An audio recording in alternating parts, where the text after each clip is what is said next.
Yeah. So you were a music major. Yep. And you knew that you wanted to be a music major in high school. So I'm assuming a big part of the end of your high school career was auditioning. Is that accurate? Absolutely. I wonder if you have some words of wisdom for these guys about maybe tips and tricks preparing for auditions. Totally.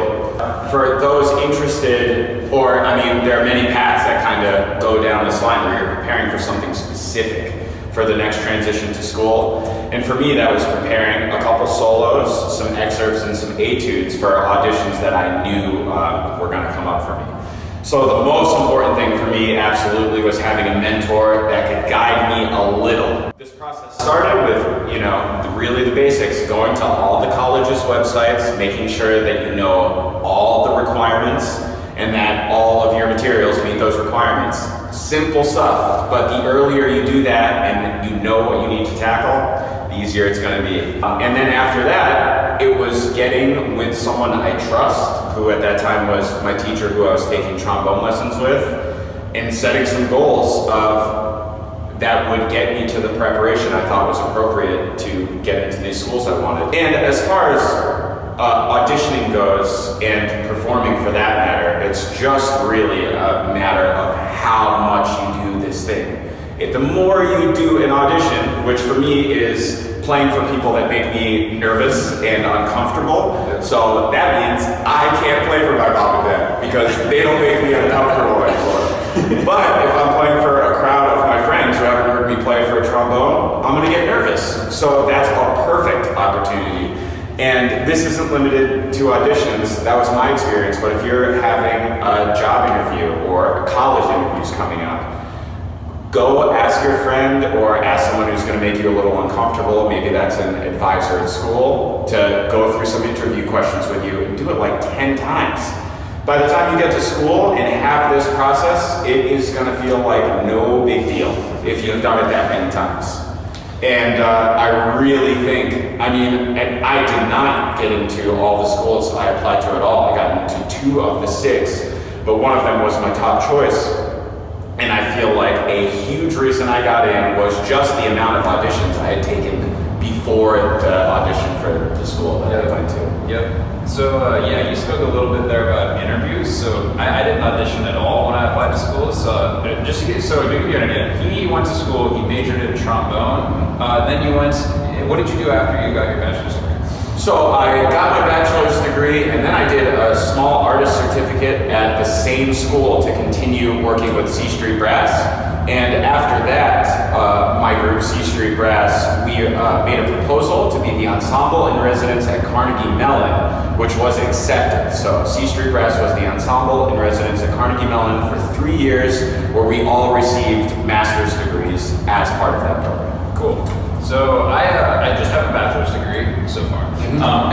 So my bachelor's degree is from Carnegie Mellon University, where I studied music technology and philosophy. So my application process did not involve any auditions to get there. What it was instead was a lot of interviews. So there were interviews with the music technology department, and then there were also interviews with the philosophy department, and then there was also a big portfolio review. Right. But anyways, I just wanted to kind of share the story of me applying for the music technology end. And the motto here is to prepare for your interview, which you'll find out shortly I did not do. Short story, basically I got there, he was finishing up with the guy before me. I went in and we started talking. He asked me about what kind of programs I like to use.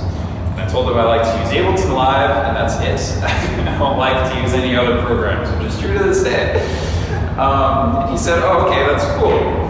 But I'm wondering, have you ever heard of this program called Audacity? I said, yeah, of course. Everyone knows Audacity, but I'm not going to use it because nobody uses it because you can't do anything with Audacity. It's like a nothing program. There's nothing to it. So he says, oh, okay, that's really interesting. You should say that. I created Audacity, Jake. So the interview went from there. That was like the first question. It was a short interview. Anyways, if I had Googled Roger Danforth for 5 seconds before this interview, I would have seen his photo and it would have said that he was the creator of Audacity, and I would have told him how much I love that program. And to be honest, I do use that program sometimes, for basic audio manipulations, like he designed it to be used for.